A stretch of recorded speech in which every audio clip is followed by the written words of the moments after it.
Por algum motivo que eu não sei te explicar o porquê, eu tô com uma...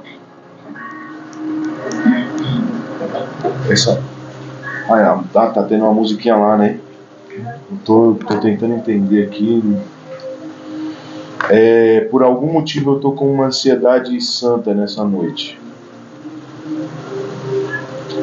E eu acredito que Jesus tem algo a fazer. Feche seus olhos.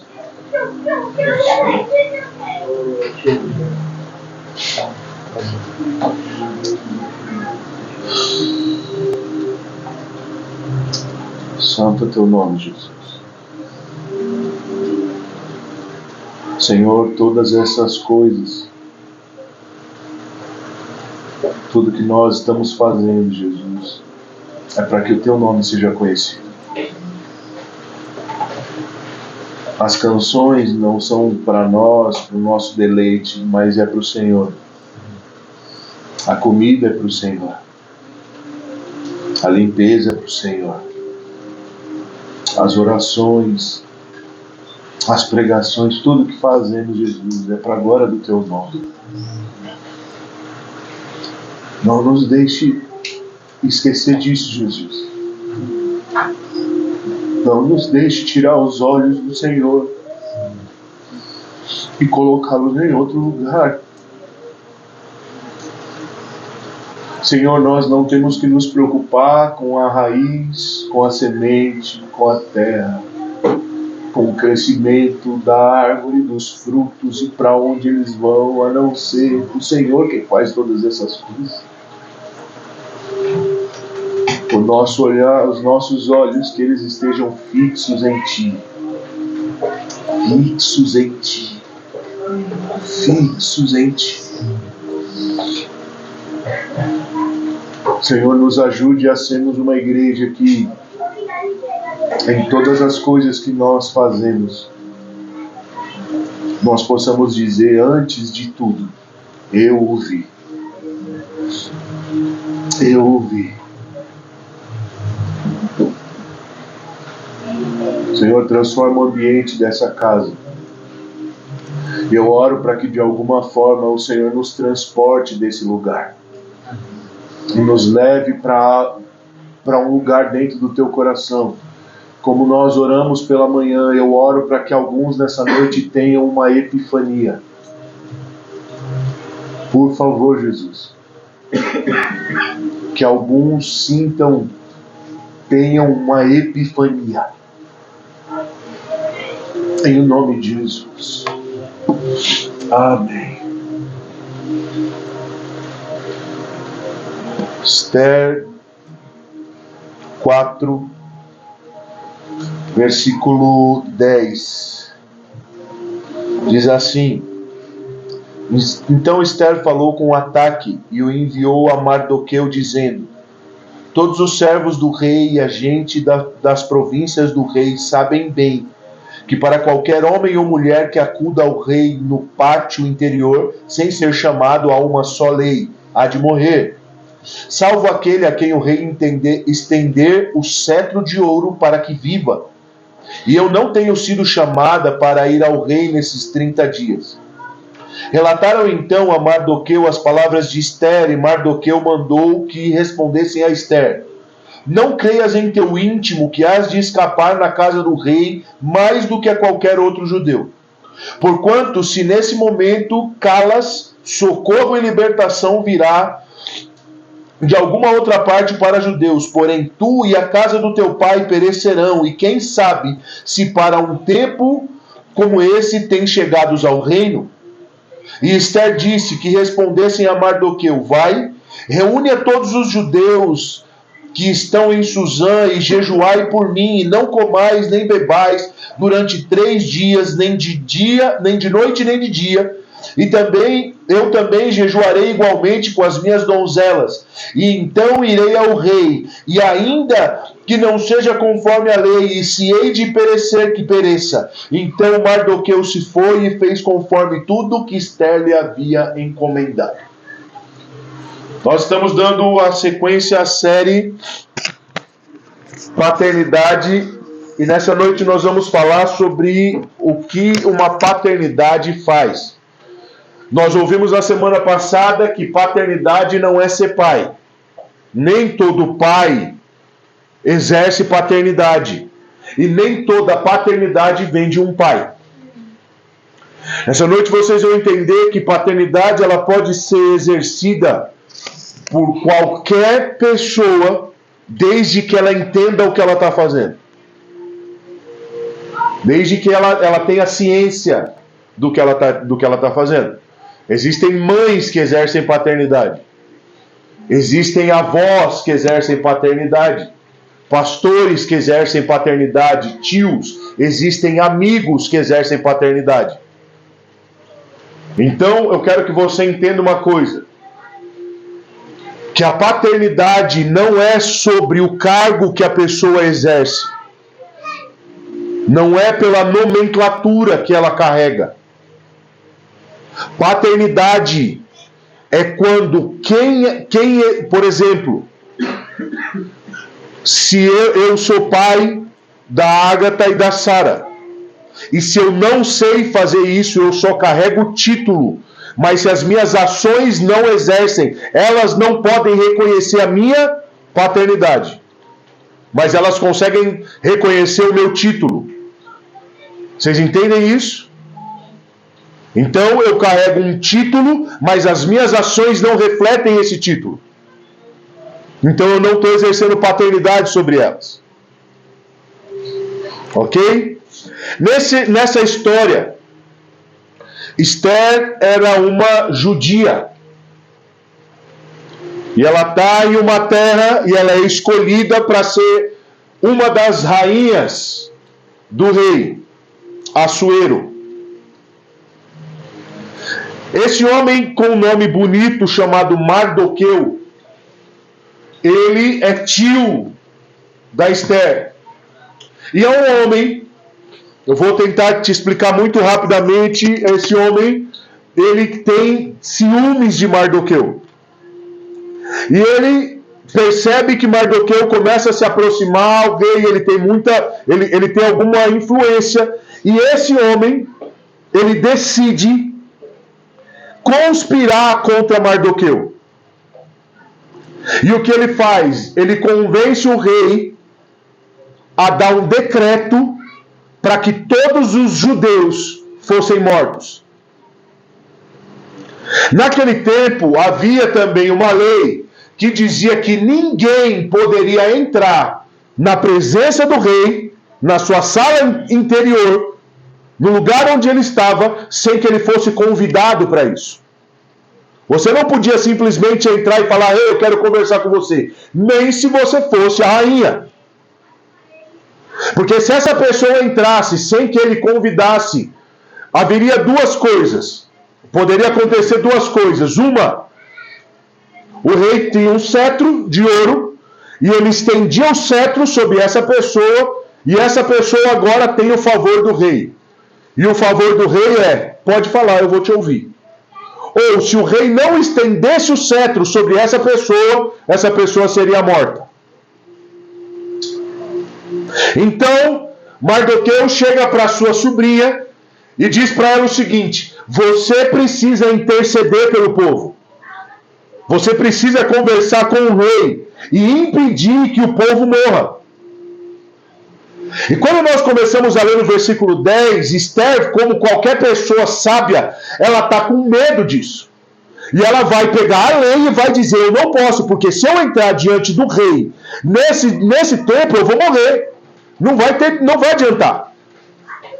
Eu vou ser a primeira que vou morrer, porque se ele não estender o cetro, e ela vai dizer que nesses últimos 30 dias, eu não fui chamada para estar diante dele. Ele não me chamou para conversar.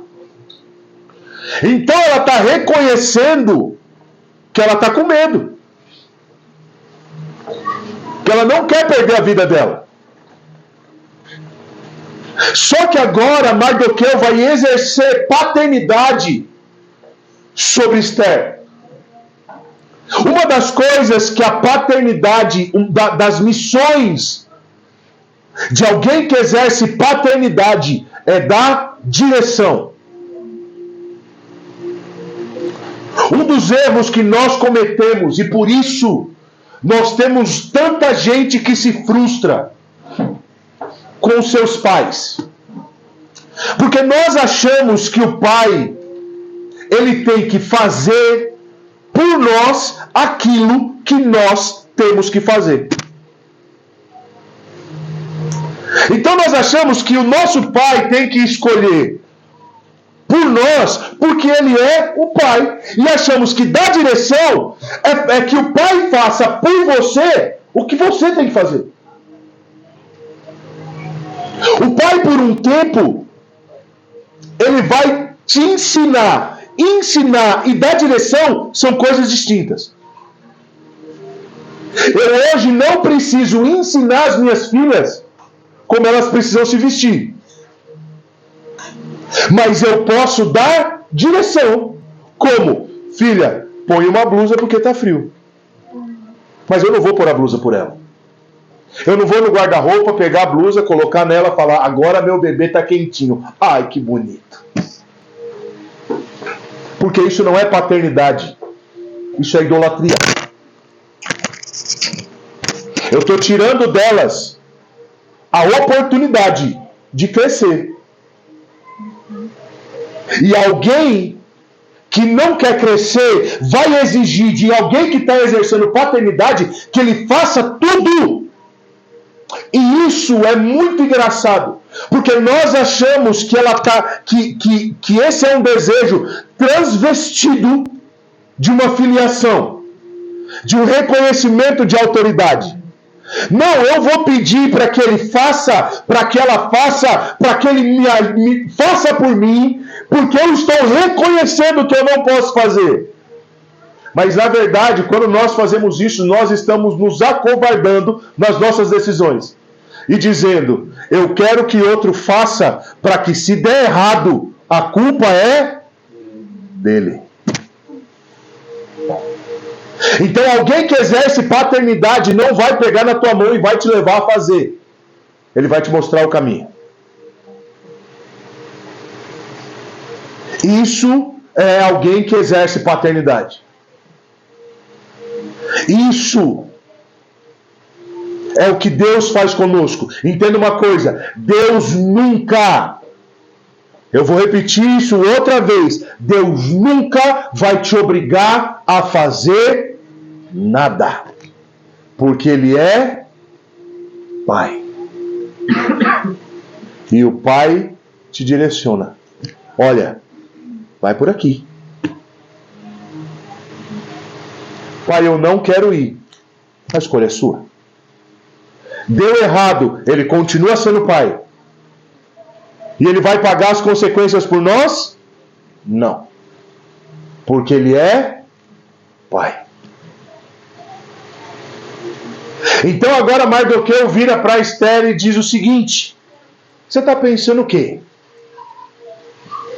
Que porque você está ocupando esse lugar, quando ele matar os judeus, você acha que você vai ser preservada? Imagina só. Está um caos, presta atenção, está um caos no país. Está todo mundo desesperado. Os judeus estão desesperados. Eles não sabem o que eles vão fazer. E agora Esther tem acesso ao rei. E Esther fala, eu não vou, porque eu vou morrer.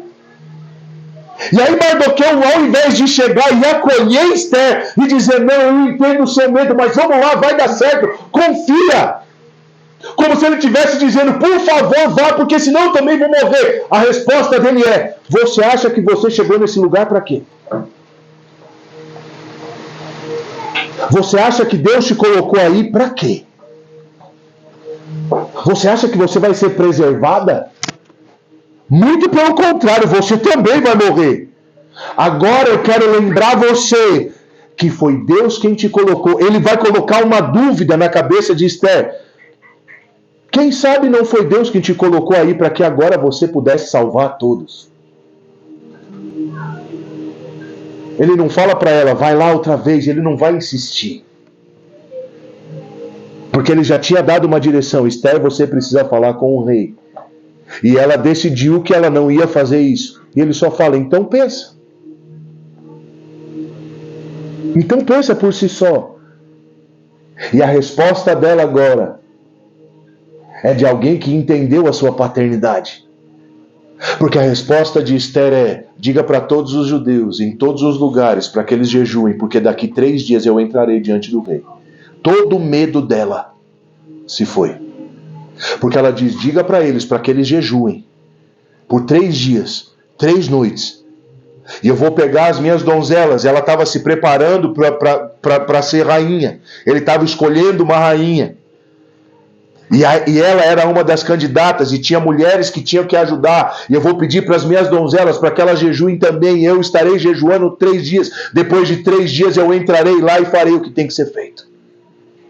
Mas você não vai ver Mardoqueu pegando na mãozinha de Esther, falando: vem, meu bebê, faça.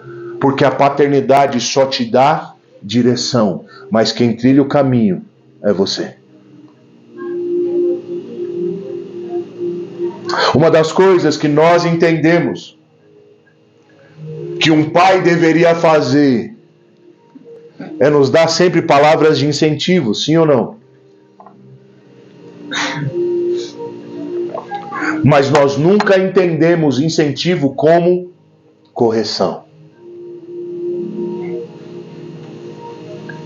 E nós achamos, e eu já tive que ouvir isso algumas vezes, infelizmente. Você na igreja é uma coisa, mas em casa você é outra. Em outras palavras, você é um péssimo pai, ou você é falso. Por quê? Porque na igreja eu mostro os dentes para todo mundo. Você conversa com todo mundo. Eu só tenho 2 filhas, vocês vão descobrir quem que é que fala isso. Porque você sorri. Mas é porque aqui eu não tenho que corrigir ninguém. E quando eu tenho que corrigir, eu não sorrio. Mas em casa, eu preciso ajustar a rota para que a direção que foi dada saia bem. E ser corrigido não é bom. Só que eu quero que você entenda que para quem exerce paternidade, corrigir também não é bom. Também não é fácil. Não é bom para quem exerce a paternidade ter que dizer para você: olha só, você está indo por um caminho errado. Você está errado. Porque nós, como pai, achamos que os nossos filhos são pessoas perfeitas. Eu vi uma das coisas mais lindas no domingo. Meu cunhado tem 60 anos, não sei quantos anos meu cunhado tem. Já deve ter 170 por aí. Aquilo é um dinossauro. Minha sogra tem 1885 anos. Minha sogra é prima de Eva. E nós estávamos almoçando no domingo e meu cunhado estava contando que ele foi fazer exame de sangue. E a enfermeira furou ele umas 10 vezes, porque não conseguia tirar sangue dele. A minha sogra, a frase que minha sogra ouviu, detalhe, ela estava do lado dele. Do lado, literal, um do lado do outro. A frase que ela ouviu foi: a enfermeira não tirou o meu sangue. E ela me furou 10 vezes. A conversa para ela acabou ali. Ali. E aí o que ela falou? Por que você não disse para essa enfermeira: você nunca tirou sangue de ninguém, não? E se ela tivesse no hospital, ela ia bater na enfermeira. E eu falei: que lindo! Olha que amor! Só que o resto da conversa era: eu estava nervoso e o sangue não saiu porque eu estava tenso e eu não relaxava. Qual seria a paternidade aí? Filho, você deveria ter respeitado o trabalho dela e relaxar e confiar no que ela estava fazendo. Você estava errado.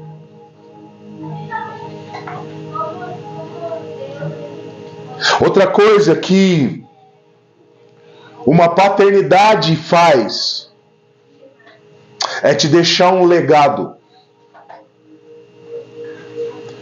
Eu acredito que uma das coisas mais tristes que eu já disse na minha vida foi: eu vou fazer o contrário. Eu já sei o que eu tenho que fazer, o contrário de tudo que meu pai fez.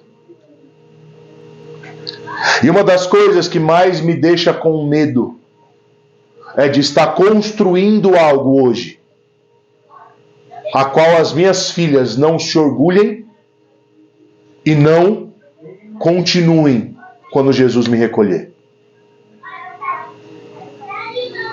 Porque se isso acontecer é porque eu não estou exercendo paternidade sobre elas. Porque a paternidade é alguém que você vai olhar e vai dizer assim: eu preciso seguir esses passos. Quando essa pessoa parar, eu preciso continuar e eu quero ser como ela. Eu quero seguir essa mesma direção. Eu quero fazer as mesmas coisas. Eu quero ir para o mesmo lugar. Eu já contei isso aqui uma vez. Um pastor, um missionário brasileiro em um país da África. Ele foi morto pelos seus sequestradores. E isso foi filmado por uma câmera de segurança e a sua esposa, ela teve acesso a essas imagens. E a sua filha estava no Brasil se formando na faculdade.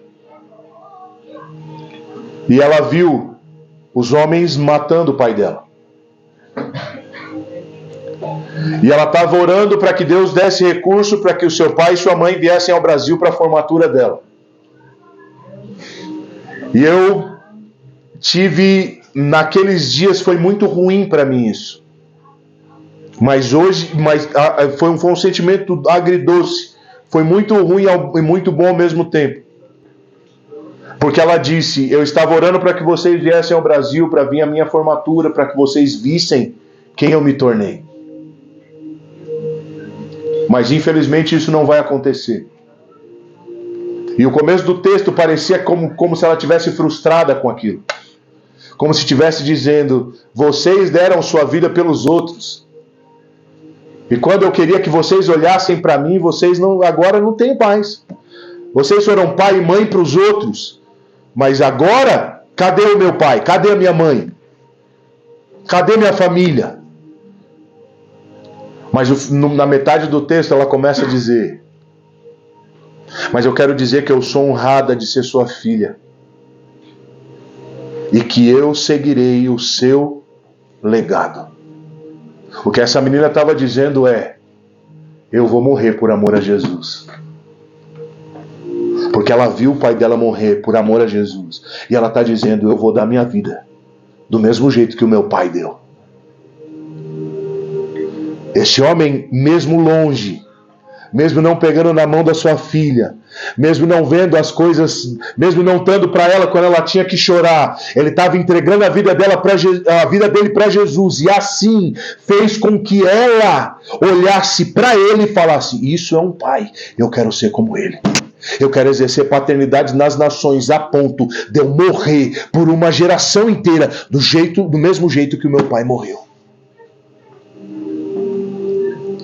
Hoje a Natália me fez uma pergunta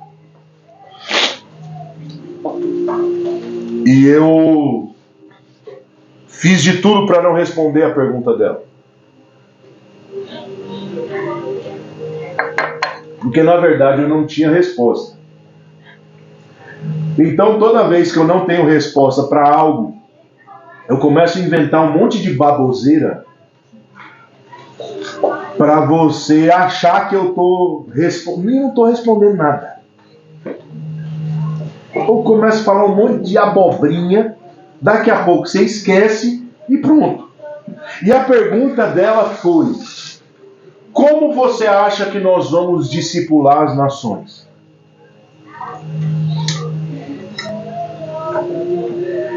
E quando ela me fez essa pergunta, o meu pensamento foi infeliz. Dorme. Tá todo mundo cansado, isso não é hora de fazer esse tipo de pergunta, não. Mas essa pergunta ficou aqui, batendo. Porque Jesus diz para nós cumprirmos o ide e pregai o evangelho a todo mundo e fazei discípulo de todas as nações. E eu fiquei, como que nós vamos fazer discípulo em todas as nações? E por que eu estou falando isso? Porque nem todo mundo vai para as nações. Nem todo mundo vai sair do seu país, vai ser recebido na casa dos outros. Nem todo mundo vai para um outro lugar e vai falar, e as pessoas vão falar: ai, que bonitinho, tão nova, pregando o evangelho. Não vai. Nem todo mundo vai ter um carimbo no passaporte. Mas todo mundo tem que fazer discípulo. Como que nós vamos fazer isso?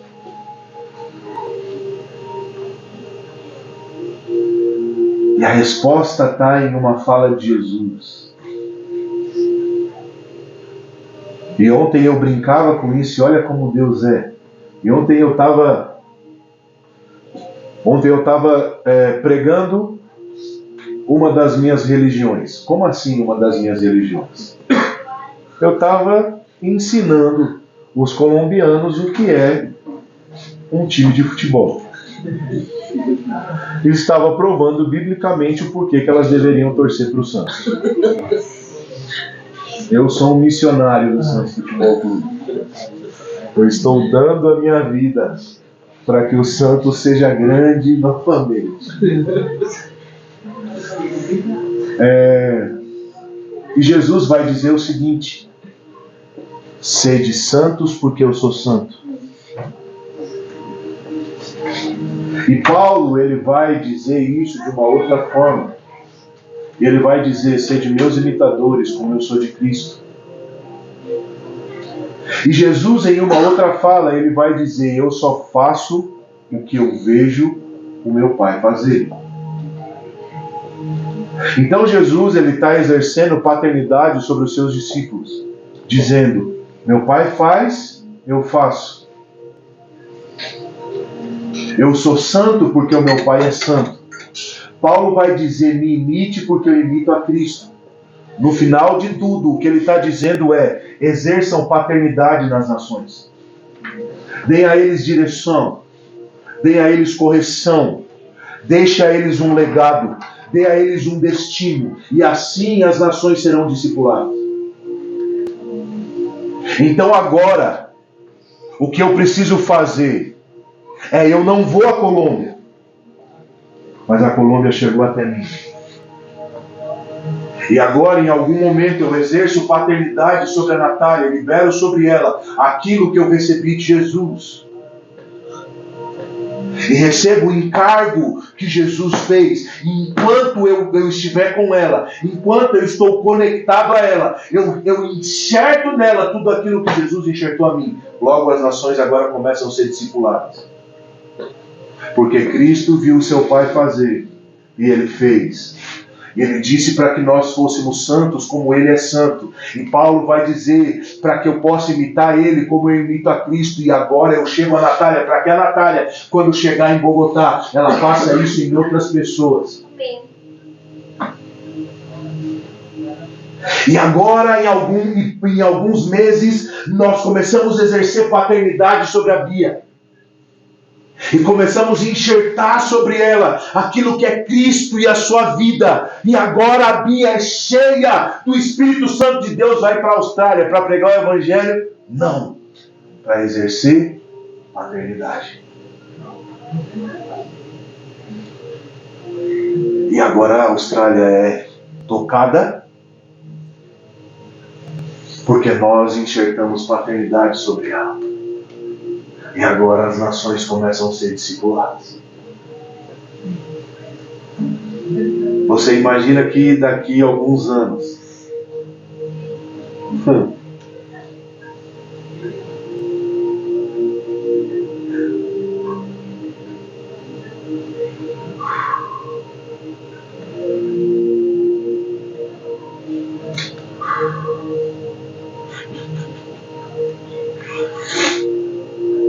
ai, Jesus.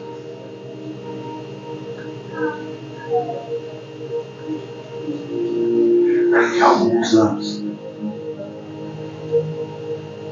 quantas nações vão ser tocadas por causa dessa sala?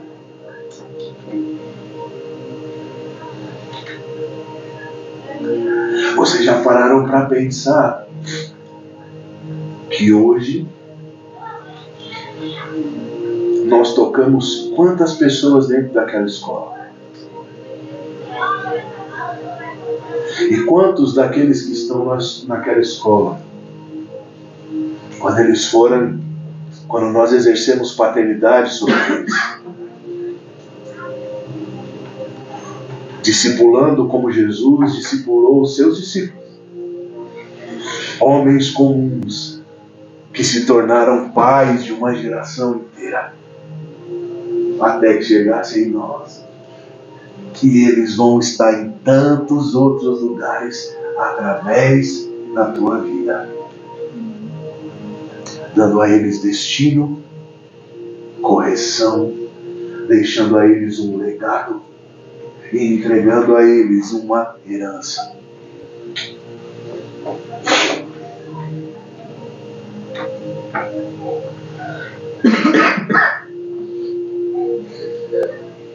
Jesus nos chamou para isso. E quando Esther entrou, e ela foi, depois de 3 dias, e ela entrou diante do rei. E o rei, quando olhou para Esther, estendeu o seu cetro e disse para ela: o que você quer? Até metade do reino eu te dou. Imagina que se Esther não tem uma direção, se ela não sabe por que ela entrou, ela pode chegar ao quê? Metade do reino? Morram os judeus. Da minha parte é o seguinte. Agora eu puxei o Racionais, né? Vocês não viram mais. Dá meu copo que já era. Foi mal. Tava chorando. Não casa, chorar e falar vida louca partida. Não casa na mesma frase. Quebrou o ambiente. Ela podia falar: não, mano. Já que eu não vou morrer, deixa todo mundo pra lá. Já garantiu o meu. Eu já tô bem. Eu já fui salvo. Já conheço Jesus. Pra mim tá bom. Eu já tenho um destino. Pra mim tá tranquilo. Mas ela sabe por que ela tá sacrificando a vida dela. Ela não tá cantando por cantar. Ela não está fazendo por fazer, ela sabe. Ela diz: ó rei, estão tentando matar os judeus e eu sou uma judia. Quem quer matar? Fulano. E aí toda a história muda. Porque ela entendeu o sacrifício dela.